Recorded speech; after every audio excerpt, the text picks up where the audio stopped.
સુરત ખાતે મળેલી બેઠકમાં રાજુલાના ધારાસભ્ય હીરા સોલંકીનું વિસ્ફોટક નિવેદન સામે આવ્યું છે। એક માર ખાય છે અને 8 લોકો મારે છે તેવું નિવેદન એમએલએ આપ્યું છે। ભડના દીકરાએ હજી સુધી માફી નથી માંગી તે વાતનો ઉલ્લેખ પણ હીરા સોલંકીએ કર્યો છે। મારવું અને માર ખાવું એ બંને મર્દાનગીની વાત છે।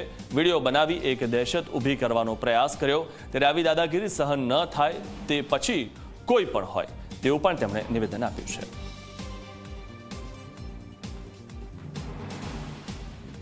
एक मार खाई से 8 मारे से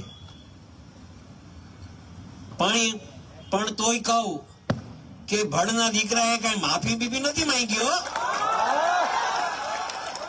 ये मर्दानगी नु काम से एक बात समझो, मारवू अने मार खावू ने ये बे मर्दानगी नु काम से। छेत्री ने मारवाना प्रयत्न कर्या, छेत्री ने અને વિડિયો બનાવીને એક દહેશત ઊભી કરવા માંગતા હતા।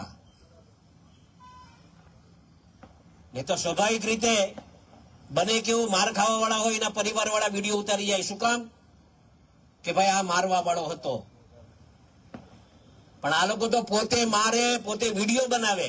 એનું દુઃખ હતું મને મિત્રો, એ મને ખટકી ગયું હતું અહીંયા મગજમાં। મેં કીધું આવી દાદાગીરી સહન નહીં થાય।